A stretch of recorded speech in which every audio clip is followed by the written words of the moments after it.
주님의 날 교회에 주시는 하나님의 말씀은 사도행전 2장 36절의 말씀에서 우리 42절 말씀까지만 봉독하시겠습니다.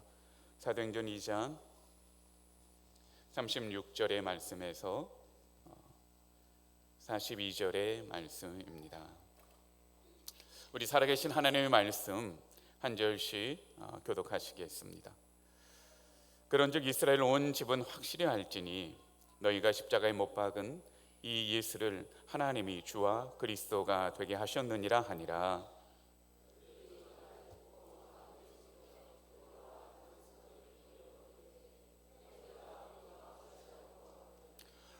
베드로가 이르되 너희가 회개하여 각각 예수 그리스도의 이름으로 세례를 받고 죄의 사함을 받으라. 그리하면 성령의 선물을 받으리니.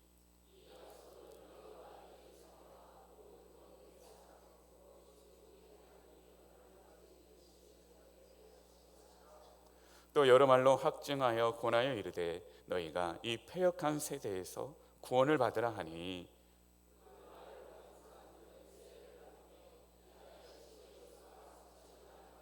함께요. 그들이 사도의 가르침을 받아 서로 교제하고 떡을 떼며 오로지 기도하기를 힘쓰니라. 아멘. 아멘.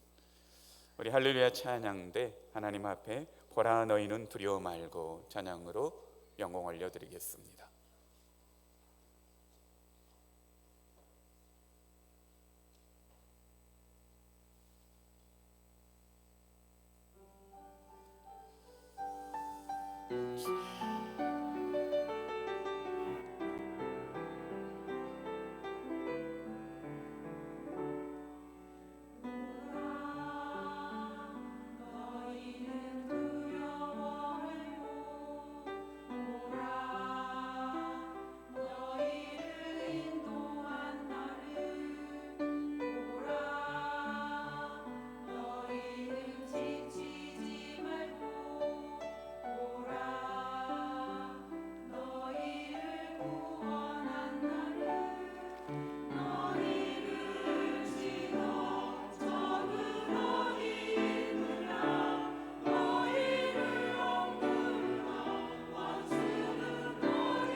하나님께서 우리를 위하여 싸워주시고 승리하게 하여 주실 줄로 믿습니다. 오늘 또 주님의 그 도우심의 승리의 손길을 실제적으로 경험하는 주일 예배 시간 되시기를 주님의 이름으로 축원합니다.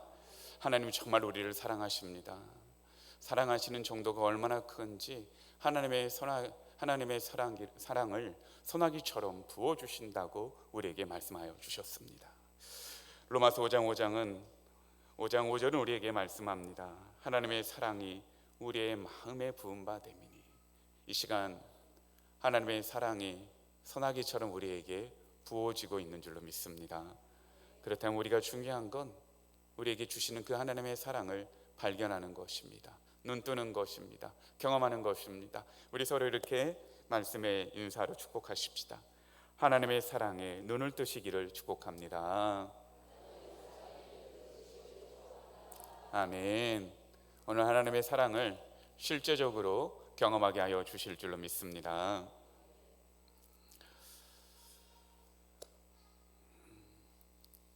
제가 우리 성도님들 보시기에 좀 피곤해 보일 수가 있을 것 같아가지고, 여러분들이 우리 또 아내가 피곤해 보이면 안 된다고 해서 생기 있게 보이려고 미용실을 갔습니다.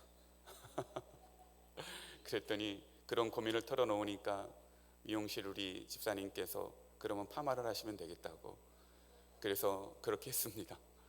그랬더니 저는 성령의 바람이 제 머리에 불어올 줄 몰랐습니다. 그래서 지금 바람머리를 하고 나왔는데, 올라오시는데 우리 한 권사님이 목사님 격려해 주시려고 예술가 같아요 그러셨는데, 정말 설교를 예술적으로 해야 될 것 같습니다. 그런데 사실 정말 하나님 앞에 기도했는데, 사실 이 한 주간 성령의 바람이 저희 영혼에 크게 불어오는 한 주간이었습니다. 그래서 제 영혼에 생기를 더해 주셨고, 또 우리 교회에도 우리 성도님들에게도 분명히 그리하셨을 겁니다. 그리고 오늘 성령님께서 바람처럼 불처럼 이 자리에 임재하여 주실 줄로 믿습니다. 그리고 그 성령의 임재하심으로 우리 사랑하는 성도님들께서 생기와 생명력을 얻으시고, 태워질 건 태워지고 타오를 건 타오름으로 불과 같은 능력의 사명 감당하시는 힘도 더하여 주실 줄로 믿습니다. 그렇기 때문에 우리 정말 중요한 게 뭔지, 인생은 그것을 알아야 합니다. 우리 성도 여러분, 지금 당신에게 중요한 것이 무엇입니까? 묻는다면 뭐라고 대답하시겠습니까? 제가 그 영화를 사실은 보지 못했는데, 제가 무서운 영화 잘 못 보거든요. 보지는 못했는데 그 중요한 대사 아마 우리 성도님들도 들어보셔서 알고 계실 거예요.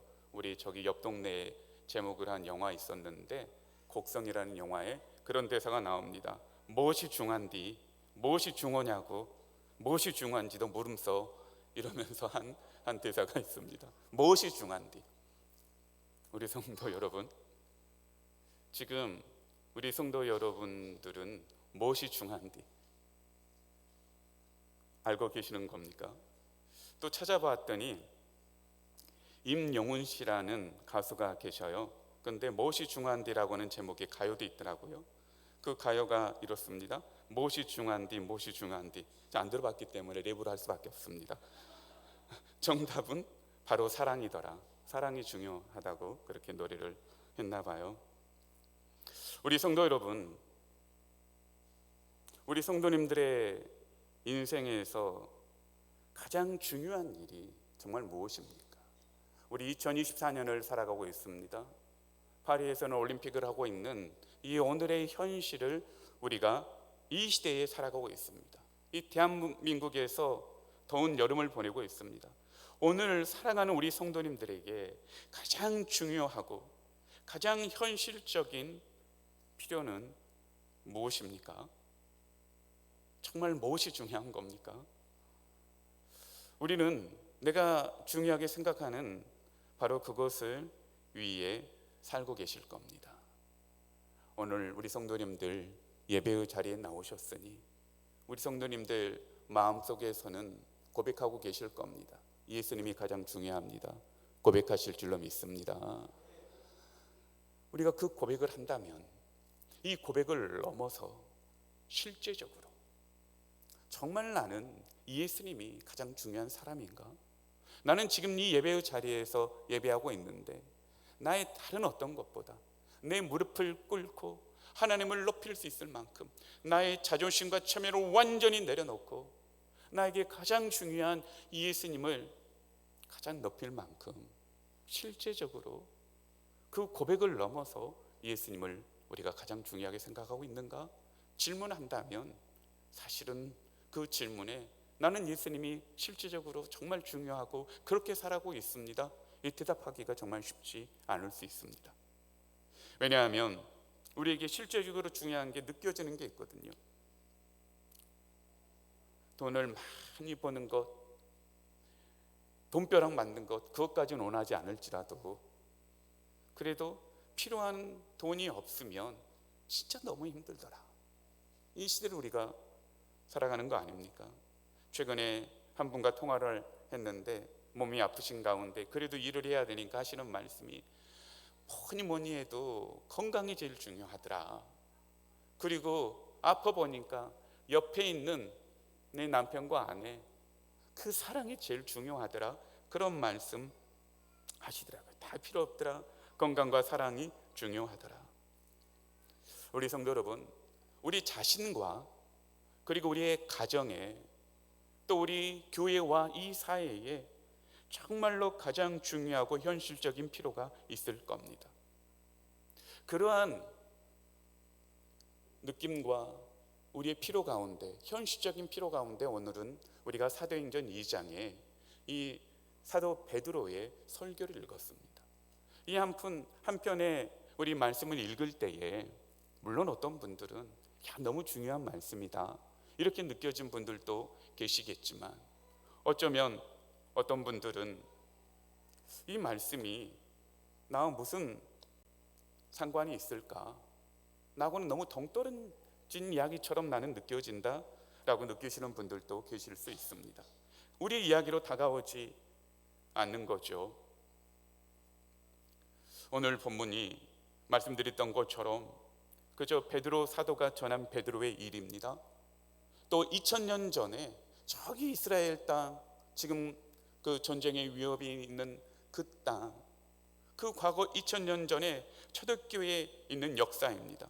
그러니까 그 과거의 역사이지 우리와는 어떤 관련이 없어 보이고 무관해 보일 수 있고 큰 흥미를 느끼지 못할 수 있습니다. 왜 그럴까요? 이 본문 말씀이 무언가 중요하다는 느낌과 믿음은 있으실 텐데 왜 이 말씀이 오늘 대한민국을 살아가는 오늘의 현실에서 나에게 느껴지는 바가 그렇게 크지 않을까요? 그것은 이 말씀이, 이 사도행전의 말씀이 얼마나 중요한지 우리가 아직 발견하지 못했기 때문입니다. 이 말씀이 얼마나 현실적인지 우리가 아직 느끼지 못했기 때문입니다. 당시에 이 예수님의 제자들은요, 이 말씀을 전하고 나서 어떠한 일이 일어났냐면 이 말씀 이후에 예루살렘이 완전히 변화됩니다. 예루살렘이 변화되고요, 유대와 그리고 유대를 넘어선 사마리아와 사마리아를 넘어선 땅끝까지 온 인류가 변화됩니다. 그리고 그 변화는 2000년이 지난 오늘 우리 예배드린 우리에게 역사하고 있습니다. 그 역사의 첫 출발이 바로 이 사도행전의 사도 베드로의 설교입니다. 그 설교로 하나님의 교회에 성도들이 모여들게 되었고 구원받은 수가 더하게 되었고 그 영향력은 지리적 환경을 넘어서 시간의 환경을 넘어서 지금 우리에게 역사하고 있는 것입니다. 세상을 변화시킬 수 있는 현실적이고 너무나도 중요한 능력이 바로 그 능력이 오늘 본문에 담겨 있는 것이죠. 제자들은요, 세상을 움직일 힘을 발견했습니다. 그 힘은 구원하는 힘이었습니다. 고치고 회복시키는 능력이었습니다. 이 고치고 회복시키는 능력은 세상의 모든 문제를 해결하고 그 세상의 문제에서 세상을 구원하는 능력, 멸망하는 세상을 구원하는 능력임을 그들은 알게 되었단 말입니다. 그래서 사실 베드로도요, 사도행전의 역사를 경험하기 전까지는 무엇이 중요한지 잘 알지 못했어요. 그런데 이제 그가 성령의 역사를 경험하고 보니까 이전에 중요하게 여겨서 내 눈을 가리고 있던 것들이 이제는 사라지고요, 정말 무엇이 중요한지 눈을 뜨게 되었고 그 중요한 것을 보게 되었습니다. 현실은 눈에 보이는 것만 현실인 줄 알았는데 눈에 보이지 않는 현실을 움직이는 보이지 않는 손을 그가 보게 된 겁니다. 그리고 정말 무엇이 중요하고 무엇이 가장 현실적인 필요인지, 세상이 볼 수 없는 것, 세상이 줄 수 없는 것, 바로 그것을 오순절 마가의 다락방에서 기도하였던, 그래서 성령 충만을 받았던 120명의 성도들이 발견했던 것입니다. 바로 그것을 발견한 사람들이 그리스도인입니다. 그것을 발견하지 못한다면 우리는 그리스도인들이라 이름은 가지고 있지만 그 능력은 우리에게 없는 것이죠. 사랑하는 우리 성도 여러분, 오늘 우리가 말씀을 나누면서요, 저와 우리 성도님들이 정말 이 시대에 가장 현실적이고 가장 중요한 것이 무엇인지 발견하시고 그 중요한 현실적 필요를 실제적으로 경험하고 받으시기를 주님의 이름으로 축원합니다. 그래서 오늘 말씀의 제목을 좀 변경했습니다. 오늘 말씀의 주보에 나온 제목은 아마 다음 주에 말씀을 드리게 될 것 같고요. 그래서 오늘 말씀의 제목을 인생에서 가장 중요한 필요는 구원과 성령 충만입니다. 우리 같이 한번 화면을 보고 읽어보실까요? 시작요. 인생의 가장 중요한 필요는 구원과 성령 충만입니다. 이러한 말씀의 제목으로 좀 바꾸었습니다. 이 베드로의 설교가 어떻게 시작하냐면요, 그들이 성령의 충만함을 받았어요. 성령의 충만을 받자 그들에게 예수님께서 약속하신 대로 예수님을 증언할 수 있는 능력이 나타났는데, 증언하려면 말로 해야 되잖아요. 각국 언어로 선포해야 되잖아요. 그들이 외국어를 배우지 않았는데 15개의 외국어로 말하게 되는 능력을 그들이 받은 겁니다. 이걸 때로는 방언의 능력이라고 하죠. 그 능력을 받은 겁니다. 그러니까 당시에 이 15개의 지역은 세계의 모든 나라라고 상징되는 지역인데, 그 세계 모든 나라에서 예루살렘에 순례했던 이들이 보고서 깜짝 놀란 겁니다. 저들이 갈릴리 사람 아니냐? 그런데 그들이 어떻게 세계 각국 언어로 말을 하고 우리는 우리의 말로 난 곳 방언으로 그 소리를 듣게 되는 것이냐라고, 이게 어찌된 일이냐 너무나도 놀랐습니다. 그래서 그 일이 일어난 이유와 근거가 너무나도 궁금했던 것이죠. 어떻게 저들이 외국어도 배우지 않은 사람들이, 그것도 15개의 나라 말로 말을 하는 거야? 놀랐습니다. 어떤 이들은 그 일을 비꼬면서 싸구려 술에 취했다고 그들을 비꼬았습니다. 그러니까 이제 베드로는 그 일을 설명해 주려고 말씀을 전하기 시작합니다. 원고가 준비되지 않는 즉석 설교겠죠. 즉석으로 설교를 하는데 그 이유를 알려주기 위해서 요엘 선지자의 예언을 증거로 삼습니다. 요엘 선지자는 그 후에 베드로가 설교할 때는 말세에 내가 내 영을 모든 육체에 부어줄 것인데 너희 자녀들은 예언하고 너희 젊은이들은 환상을 보고 너희 노인들은 꿈을 꾸리라 라고 하는 그 하나님의 영을 부어주시겠다 라고 하는 그 말씀을 증거로 삼아서 지금 이들이 이렇게 놀라운 일을 하는 것은 하나님의 영이 부어진 것이다. 싸구려 취해서 이상한 소리를 하는 것이 아니라 하나님의 영이 임해서 하나님의 말씀을 증거하고 있는 것이다. 말씀드렸던 대로 저번 주에 꿈과 예언과 환상은 하나님께서 선지자들에게 하나님의 말씀을 주시는 방식이었죠. 그렇죠? 그러니까 그들은 선지자가 되었던 겁니다. 구약시대 때 선지자가 되려면 가장 중요한 게 있어요. 무엇이 임해야 됩니까? 하나님의 영이 임해야 선지자가 되는 겁니다. 그들이 하나님의 영이 임해서 하나님의 말씀을 증거하는 선지자들이 된 것입니다. 그런데 우리 성도 여러분, 실제적으로 자기들이 궁금해요. 어떻게 저들이 방언하게 되었지, 이렇게 신기한 일을 하게 되었지, 이게 그들이 궁금했지만 사실 그 궁금함을 해소하는 게 그토록 중요한 일입니까? 그냥 자기 궁금함을 해소하는 게 그렇게 중요한 일은 아니죠. 그 궁금함, 자기의 갈증들을 해소할 뿐이지 뭐 인생이 그거 알아도 되고 몰라도 되는 일, 그런 거 아닙니까? 그런데 그렇기 때문에 베드로는 방언을 하게 된 이유를, 그 근거를 설명할 뿐만이 아니라 이 요엘서에서 정말 중요한 결론으로 흘러가게 됩니다. 요엘서의 말씀의 결론, 그리고 베드로의 설교에 이어가는 핵심 메시지는 무엇이었습니까? 오늘 우리가 그 말씀을 다시 한번 읽어보실 텐데요, 21절의 말씀입니다. 2장 21절 말씀 같이 한번 봉독해 보실까요? 시작요. 누구든지 주의 이름을 부르는 자는 구원을 받으리라 하였느니라. 아멘. 하나님의 선지자들을 통해 하나님의 말씀을 증거하게 하실 것이고, 피와 불과 연기로 상징되는 그 종말의 때에 심판의 때가 있을 것이고, 달의 빛처럼 변하는 마지막 때가 있을 터인데, 그것은 세상의 죽음이고 또 개인적인 죽음, 이 종말이 모두에게 있는데, 그렇다면 방언이 어떻게 됐는가 중요한 게 아니라 진짜 중요한 것은 무엇을 받는 거라고요? 구원을 받는 것이라고요. 구원받는 것, 그것이 가장 중요한 것이라고요. 우리 사랑하는 성도 여러분, 우리 인생에 여러 가지의 현실적이고 중요한 필요들을 가지고 계실 겁니다. 그런데 제가 감히, 당당하게 우리 모두에게 말씀드릴 수 있는 것은, 우리 인생의 가장 중요한 것, 가장 현실적인 필요는 구원받는 것인 줄로 믿습니다.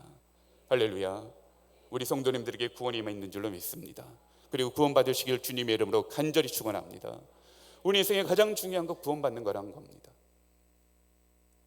그래서 이제 베드로의 설교는 구원을 받으려면 무엇이 필요합니까? 구원해 주시는 구원자가 필요하죠.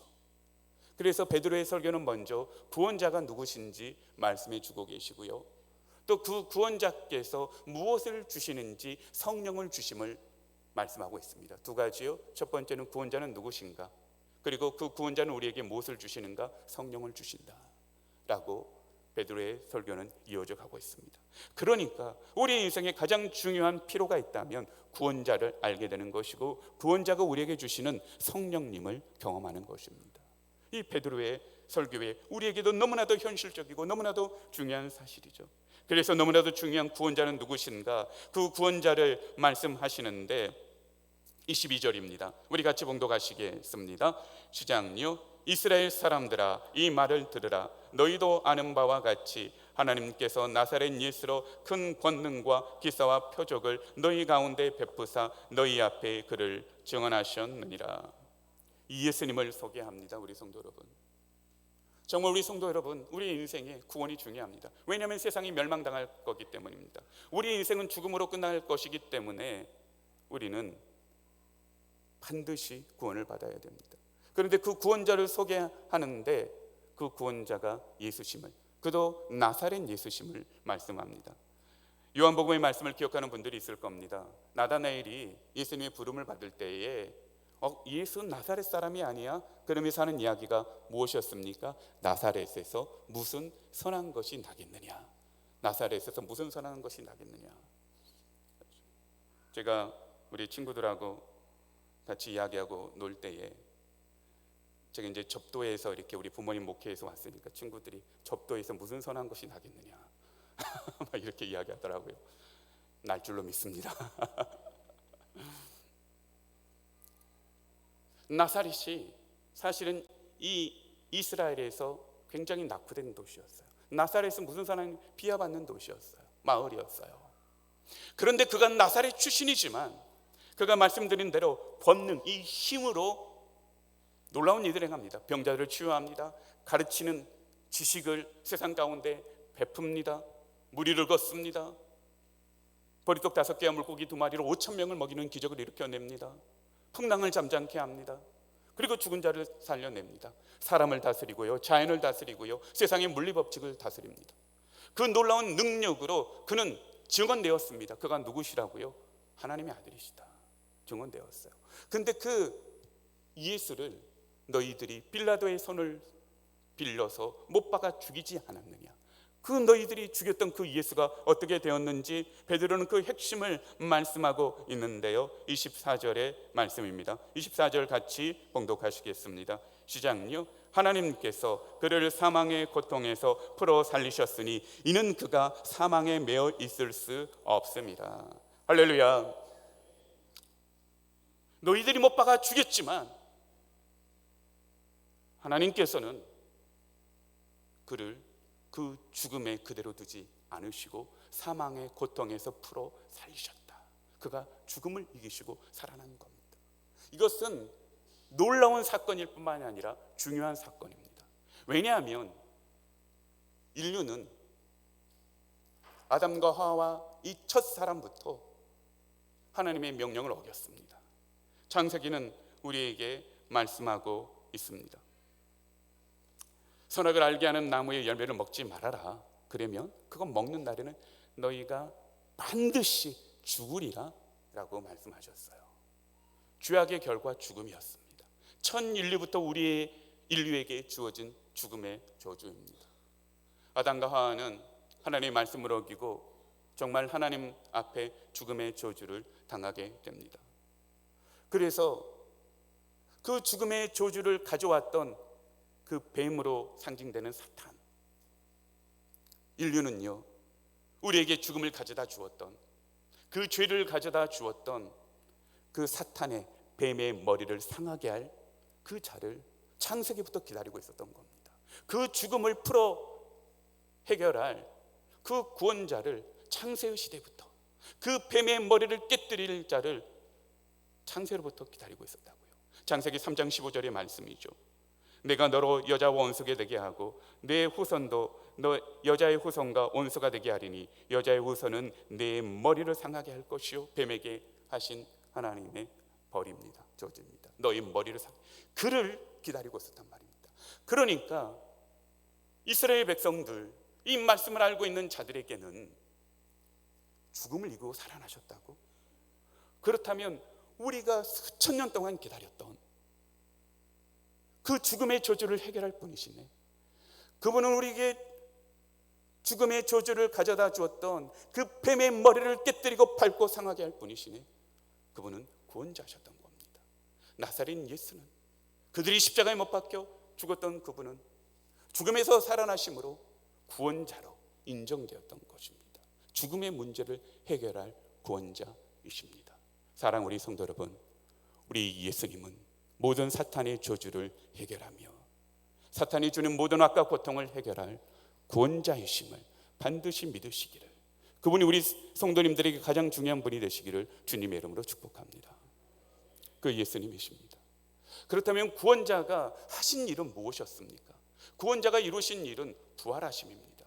부활하심을 24절에서는 말씀하셨죠. 사망의 고통에서 풀어 살리셨으니, 그저 사망에서 살리셨으니라고 하지 아니하고 사망의 무엇에서 살리셨다고 말씀합니까? 사망의 무엇에서요? 고통에서. 사망의 고통에서 살리셨다. 이 고통이라는 단어는 아주 큰 고통입니다. 어떤 고통이냐면 오딘이라고 하는 이 단어는 산고, 출산의 고통을 말하는 단어입니다. 그래서 재난으로 이 단어가 동시에 쓰입니다. 가장 큰 고통, 아이 출산의 고통. 그 죽음의 산고에서 우리를 살리셨다. 그러니까 죽음은 그저 끝나는 것이 아니라 무엇이라는 겁니까? 고통이라는 겁니다. 죽음의 고통이 있다는 겁니다. 죽음의 고통은 내가 죽을 때 아픈 그 고통을 말하는 게 아닙니다. 그것만을 말하는 게 아닙니다. 우리 인생은요, 죽음이라는 것에 뿌리를 내리고 있습니다. 그래서 하루하루 살아가는 게 사실 죽음에 가까워지는 것이고 어느 누구도 이 죽음을 피할 수 없죠. 그래서 성경은 인생은 죽음의 뿌리를 내리고 있기에 우리의 인생의 삶에 나타나는 모든 고통과 악의 증상은 죽음의 뿌리를 내리고 있는 인생이기 때문에 그런 열매를 맺는다고 설명을 하고 있습니다. 그러한 고통, 죽음 때문에 우리 인생에 일어나는 질병들, 이 시대의 모든 문제들, 우리의 여러 결핍들, 악, 우리의 인생의 고난, 모두 죽음 때문에 일어나는 고통임을 그 죽음의 산고라는 한마디에 베드로 사도는 전하고 있고 우리는 그것을 발견하게 되는 것이죠. 그러므로 이 죽음의 문제를 해결하면 무엇이 해결되는 겁니까? 모든 고통들이 해결되는 줄로 믿으시기를 주님의 이름으로 축원합니다. 죽음의 문제를 해결한다면 모든 고통은 끝나는 겁니다. 그래서 풀어 살리셨으니 이 풀다는 무너뜨리다, 파괴하다라는 단어이고요, 또 자유케 하다는 단어입니다. 그러니까 하나님께서 예수님을 죽음의 고통에서 풀어 살리셨다는 것은 죽음을 완전히 박살내시고 죽음으로부터 예수님을 자유케 하셨다는 뜻인 것이죠. 다른 말로 하면 죽음에서 우리 모두를 벗어나게 하는 것이 부활의 능력이라는 것이죠. 사랑하는 우리 성도 여러분, 부활의 능력은 그저 내가 죽고 다시 살아나는 그런 단순한 진리가 아니라 부활의 능력이라는 것은 모든 죽음의 고통에서 우리를 풀어 살리는 것이 부활의 능력임을 발견하시는 우리 성도님들 되시길 주님의 이름으로 축원합니다. 그래서 우리는 무엇을 사모해야 되겠습니까? 부활의 능력. 그저 내가 나이 들어서 죽고 아파서 죽고 끝나는 것이 그 부활만이 아니라, 사랑하는 우리 성도 여러분, 부활의 능력은 지금 이 시간 우리의 고통을 해결하는 능력인 줄로 믿으시기를 바랍니다. 그래서 부활의 능력을 예수님께서 이루셨던 사건의 대표적인 사건으로 사도 베드로는 설명하고 있는 겁니다. 세상을 보니까 죽음을 두려워하지만요, 때로 제가 말씀을 나눌 때에 이렇게 말씀하신 분들이 계셔요. 예수님께서 우리의 죽음의 문제를 해결해 주셨어요 라고 설명하면서 말씀을 전하면요, 그분들이 하시는 이야기가 종종 듣습니다. 나는 죽음이 두렵지 않습니다 라고 말하는 분들이 계셔요. 그럴 수 있다고 생각을 합니다. 자기 의지가, 그리고 자신의 철학이 분명한 분들은 나는 죽음이 두렵지 않습니다 라고 말할 수 있을 것 같습니다. 그런데 내가 죽음이 두렵지 않다고 말하는 것은, 그것은 죽음을 수용하는 것이지, 내가 죽음을 받아들여서 나는 죽음을 받아들였어요, 나는 죽어도 괜찮아요 라고 죽음을 수용하는 것이지 무엇은 아닙니까? 죽음을 이기는 것은 아닙니다. 죽음을 이기는 것은 아닙니다. 그런데 우리가 선포하는 복음은 무엇입니까? 나는 죽음이 두렵지 않다 정도, 세상의 어떤 의식 정도가 아니라, 사랑하는 우리 성도 여러분, 세상이 할 수 없는 그것, 세상은 절대 이 말 하지 못합니다. 나는 죽음을 이겼습니다, 이 말 하지는 못합니다. 복음만이 죽음을 이기는 능력인 줄로 믿습니다. 예수 그리스도의 부활만이 죽음을 이기는 능력인 줄로 믿습니다. 할렐루야. 그렇기 때문에 우리 사랑하는 성도, 이 부활의 능력은 죽음의 고통까지도 풀어 살리는 능력이라고요. 예수님께서 우리에게 구원자로 나타나셔서 우리에게 주신 그 은혜가 무엇입니까? 그분이 부활하심으로 모든 사망의 고통을 해결하시고 우리에게 부활의 능력을 오늘 실제적으로 주셨음을 믿으시기를 주님의 이름으로 축복합니다. 이 부활의 능력이 우리에게 이 현실을 살아갈 수 있는 어떤 능력보다도 큰 능력입니다. 왜요? 죽음의 고통을 이기기 때문입니다. 여러분, 그 고통을 무엇으로 해결하겠습니까? 돈으로 해결하겠습니까? 필요하죠. 그러나 돈으로 해결할 수 있는 문제는 아니죠. 건강으로 해결하겠습니까? 건강을 우리가 작심한다고, 결심한다고 지켜집니까? 그것으로만 다 할 수 없는 게 아니지 않습니까? 사랑 중요하죠. 그러나 우리의 결단과 사랑이 영원합니까? 저 정말 사랑한다고 결혼했는데 사랑한다라고 자신 있게 말하기가 너무 어려운 실정입니다. 아빠를 보세요. 그 결단이 되는 겁니까? 그런데 왜 우리 그것으로 살려고 합니까? 왜 그게 중요하다고 말을 합니까? 왜 그게 전부인 것처럼, 가장 현실적인 필요인 것처럼 우리는 이야기하고 있는 겁니까? 부활의 능력이 있는데요, 그게 가장 현실적이고 가장 중요한 능력인데, 너무 우리는 우리의 감정이 무언가 지배당해가지고 억눌려 있어서 가장 현실적이고 가장 중요한 이 구원의 능력을 너무나도 동떨어진 것처럼 느끼고 살아갈 때가 너무나도 많고, 지금 여전히 우리가 그럴 수 있는데, 그래서 오늘 본문 말씀이 그렇게 다가오지 않을 수 있었던 것이죠. 그러나 오늘 성령께서 역사해 주심으로 우리 사랑하는 성도님에게 이 부활의 능력이 지금 이 시간 성령의 감화 감동하심으로 현실적이며 가장 중요하게 다가와 우리 성도님들의 인생을 실제적으로 변화시키시기를 주님의 이름으로 축원합니다. 부활하심이 우리 사랑하는 성도님들의 고통의 문제를 풀어 살릴 줄로 믿으시기를 주님의 이름으로 축원합니다. 그래서 그 말씀을 받는 자들이 어떤 반응이 일어나느냐, 37절의 말씀입니다. 37절 말씀 우리 같이 한번 봉독해 보실까요? 시작요. 그들이 이 말을 듣고 마음에 찔려 베드로와 다른 사도에게 물어 이르되 형제들아 우리가 어찌할꼬 하거늘. 우리가 어찌할꼬 하거늘. 마음이 찔렸대요. 뭘 알았으니까요? 자기들이 죽인 자가 다름 아닌 예수님임을 알았습니다. 자기들이 십자가에 못 박힌 자가 예수님을 알았습니다. 그래서 가장 큰 죄는 무엇입니까? 예수님을 거부하는 죄이고 예수님을 십자가에 못 박힌 죄이죠. 예수님께서 우리를 위하여 부활하셨는데 그 중요하고 현실적인 사실을 거부하고 모르고 있다는 것은 그건 얼마나 큰 죄악입니까? 아버지의 사랑을 몰라도 불효자식인데 하나님의 큰 사랑과 큰 능력을 알지 못하면 그거야말로 얼마나 큰 죄입니까? 그것은 이스라엘 죄뿐만이 아닙니다. 이스라엘은 드디어 이 예루살렘 백성들은 베드로의 설교를 통해 예수 그리스도가 구원자이시고 그분의 부활의 능력을 알게 되자 그들에게 성령을 통하여서 반응이 일어났는데 그 반응은 마음의 찔림의 반응이라고요. 사랑하는 성도 여러분, 말씀을 들을 때 때로 그런 분들이 있습니다. 내 마음이 찔리네. 오늘 목사님이 놔두고 설교하나? 다음 주에 교회 안 와야지. 근데요, 찔림이 은혜입니다. 내가 어찌할꼬? 라는 반응으로 그 찔림이 바뀌시기를 주님의 이름으로 부탁을 드립니다. 왜냐하면 내가 찔리면, 마음이 찔리면, 마음이 부담스럽고 양심이 꺼리낌이 있으면 하나님 앞에 나와 하나님 내가 어찌하겠습니까? 라면 부활의 능력이신 하나님 우리를 고쳐주시기 때문에 찔림이 은혜입니다. 그래서 사실 예배 시간마다 찔리다면 그게 그분이 가장 큰 은혜입니다. 가장 큰 고침을 받는 겁니다. 내가 아내 사랑하지 못했는데 찔려야 되죠. 자식들 사랑하지 못했는데, 내가 세상 연락하여 살았는데, 내가 하나님보다 더 사랑한 게 너무나도 많았는데 이게 우리 가운데 찔림으로 다가와야죠. 찔리지 못하는 게 사실 문제입니다. 나는 괜찮고 나는 이 정도면 됐다라고 생각하는 게 가장 큰 문제입니다. 예배 시간마다 죄인이 어찌 안 찔릴 수 있겠습니까? 우리의 삶을 돌아보면 모든 인생이 우리에게 찔림이죠.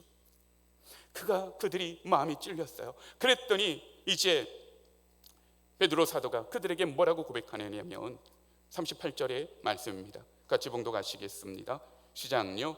베드로가 이르되 너희가 회개하여 각각 예수 그리스도의 이름으로 세례를 받고 죄 사함을 받으라. 그리하면 성령의 선물을 받으리니. 할렐루야. 예수님께서 십자가를 지심은 우리의 모든 죄악을 사하셔서 죽음에서 우리를 건지시기 위함이다. 그러니 예수께서 부활하셨으므로 우리에게 한 길이 열렸는데 그 길은 무엇이냐? 회개하는 길이 열린 겁니다. 회개하는 길이 열립니다. 죄를 용서받을 수 있는 길이 열린 겁니다. 예전에는 제사의 방식으로 온전한 죄를 해결받지 못했습니다. 죄를 온전히 해결받지 못했습니다. 그런데 이제는 우리 모두가 완전히 죄를 해결하고 다시 한번 하나님께 나와 예수 그리스도의 부활하심이 나의 능력이 되는 길이 열렸단 말입니다. 그래서 그들에게 요구하기를, 그러면 너희가 마음에 찔린다면 괜찮아, 길이 있어. 너희들이 회개하면, 예수님을 십자가에 못 박은 죄를 회개하면, 히브리서 6장 6절의 말씀에 보면 그 죄에 다시 한번 너희들이 빠져드는 것이 예수님을 십자가에 못 박는 것이라 하는데, 우리가 예수님을 십자가에 못 박고 있는, 여전히 알면서도 그 죄를 반복해서 피점하면서 내가 예수님을 십자가에 못 박고 있는 죄를 안다면, 예수님은요 실제적으로 2000년 전에 십자가에 못 박은 그들도 용서해 주셨는데 어찌 우리를 용서하지 않으시겠습니까? 회개가 능력인 줄로 믿습니다. 회개가 부활의 능력을 경험하게 하는 능력인 줄로 믿습니다. 회개하고 죄사함을 받아라. 그리하면 성령의 선물을 받으리니 라고 성령을 선물로 주신대요. 그 가장 현실적인 능력을 경험한 사람이 바로 베드로였습니다. 베드로는 불과 3달 전에 십자가 앞에서 예수님을 거부한, 그 계집종 앞에서 내가 저 사람을 몰라요라고 십자가 앞에서 예수님을 거부한 못 박은 사람과 뭐 똑같은 인물이라고 말해도 틀리지 않겠죠.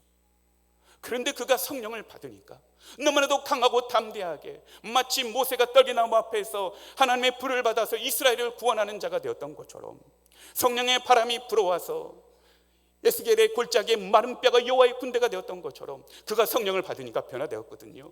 그래서 그들에게도 말하기를 너희도 성령의 선물 그 권능 힘을 받아라 라고 말씀을 하는데 그 권능을 우리에게도 주실 줄로 믿습니다. 성령의 권능을 우리에게 주신단 말입니다. 바람처럼 불처럼 임하셔서 그 성령의 권능 힘을 우리에게 주신단 말입니다. 제가 이번 주 성령의 바람이 저에게 불어왔다고 그랬는데 그 불은 다름 아니라 너무나도 아름답고 위대한 그리스도인의 모습을 보았기 때문입니다. 한 주 저에게는 사실 여러 가지 기도의 제목들이 있었습니다. 슬픈 일들이었습니다. 우리 성도님의 치유를 위해서, 또 가족 중에도 또 수술하시는 분이 있어서 그분의 치유를 위해서, 또 신앙생활 어려워하는 성도님의 고민을 들어가면서 기도 제목이 많았습니다. 그런데 제일 어려운 이 제목이 뭐였냐면 우리 선교훈련에도 같이 오셨던 그 저보다 젊은 45세의 우리 2023년이었죠. 봄에 우리 PSP 하면서 여기 앞에서 너무나도 정말 근사하고 탁월하게 말씀을 전해주셨던 그 박경술 목사님께서 갑자기 소천하셨다는 소리를, 하나님의 품에 안기셨다는 소식을 제가 듣게 된 겁니다. 너무 암담하더라고요. 하나님 어떻게 그럴 수 있습니까? 하나님이 계시다면, 하나님을 사랑하신다면 어떻게 그럴 수 있습니까? 라는 질문이 나에게도 나오려고 하더라고요. 그래서 빈소를 찾았습니다. 그 빈소에 갔더니 그곳에 사모님이 아들 한 명과 함께, 중학생의 아들과 함께 서 계시더라고요. 말씀드렸던 것처럼 저는 그곳에서 사모님을 뵐 거라고는 꿈에도 상상하지 못했습니다. 슬픔을 금하지 못하고 두문불출하고 계실 거라고 은연중에 저는 생각하고 있었고, 저라면 아마 그랬을 것 같다라고 생각했기 때문인 것 같습니다. 기도하고 사모님 앞에서 무슨 말을 내가 해야 될지 몰라가지고 그저 눈물만 흘리고 있는데, 머뭇거리고 있는데 사모님께서 먼저 말씀하시는 거예요. 눈에는 눈물이 가득 차서 막 반짝거리고 있는데 진짜 다른 말이 아니라 정말 살아있는 미소로 모든 아픔을 초월하는 평안한 미소를 보이면서 목사님 감사합니다. 목사님 세강교회 목사님이시군요. 남편에게 이야기 들었어요. 너무 평안한 미소로 말씀을 하시는 겁니다. 제가 묻지도 않았는데도 궁금할 걸 아니까 목사님이 어떤 근황 가운데 하나님 품에 안기게 되셨는지 말씀해 주시는 거예요. 너무 충격을 받았습니다. 그리고 돌아오는 길에 같이 갔던 전도사님에게 내가 오늘 너무 위대한 그리스도인의 모습을 보았다라고 이야기를 나누면서 이게 바로 그리스도인의 능력이구나. 너무나도 큰 슬픔이 있지만 성령님이 바람처럼 불처럼 임하여 주시어서 그 슬픔 앞에 쓰러지지 아니하고 그 슬픔 앞에서도 모든 슬픔과 죽음의 고통을 이기는 미소를 보이고 있는 그 모습, 이게 바로 위대한 그리스도인의 모습이구나 라고 생각하고, 하나님 앞에 저의 모습을 보니까 더 좋은 환경에서도 불평하고,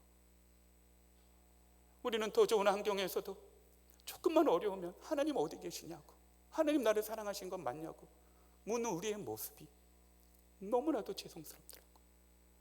절대 감사할 수 없을 것 같은 환경에서, 절대 하나님이 살아계시다고 말할 수 없는 환경 가운데서도 그분은 오히려 더욱 하나님의 살아계심을 자신의 모습을 통하여서 보이시는 그 미소와 목소리를 통해서 너무 죄송하더라고요. 그렇게 성령의 바람이 저에게 불어왔습니다. 그리고 다음 날 발인 예배를 참석하게 됐는데 또 그곳에서 사모님이 그 교회당에 모든 성도들이 가득 메워가지고 목사님의 천국 환송 예배를 드리고 있는데 사모님이 나오셨어요. 사실 사모님이 안 나오셔도 누구도 할 말이 없죠. 어떻게 그 자리에 나올 힘과 여유가 있겠습니까? 근데 사모님이 딱 나오셔가지고 하시는 이야기가 뭐냐면 눈물 중에도 웃으며 보낼 수 있어서 너무 감사했어요. 많은 분들이 저에게 위로합니다. 하나님의 뜻이 있을 거라고, 하나님의 때가 있다고. 근데 굳이 저는 하나님의 뜻이 무엇인지, 어떤 하나님의 뜻이 있는지, 하나님 저에게 왜 그러셨는지 살면서 굳이 물어보려고 하지 않으려고 해요. 왜냐하면 알 수 없을 것 같아요. 그러나 저희 생각보다 크고 우리를 향한 계획은, 우리를 향한 지혜는 측량할 수 없는 지혜이기에, 그래서 살면서 감사하게 되겠지만 지금은 굳이 물어보지 않으려고 해요. 그런데 나는 예배하는 자이니까, 찬양하는 자이니까 가장 좋은 길로, 우리가 찬양하였던 것처럼 가장 완전한 길로 하나님께서 우리 가족과 교회를 인도해 주실 걸 믿어요. 우리 목사님 천국 가셨으니까 라고 말하는 죽음을 이기는 이 사모님의 고백은 정말 성령님이 바람처럼 불처럼 임하시는 한 분 그리스도인의 모습이었습니다. 사랑하는 우리 성도 여러분, 육체에 어떤 고통이 있으십니까? 가정에 어떤 아픔이 있습니까? 사회적인 어떤 스트레스와 신앙의 문제와 고민과 물질의 문제가 있으십니까? 우리 예수님은 그 모든 고통을 주는 죽음을 이기신 분이신 줄로 믿으시기를 주님의 이름으로 축원합니다.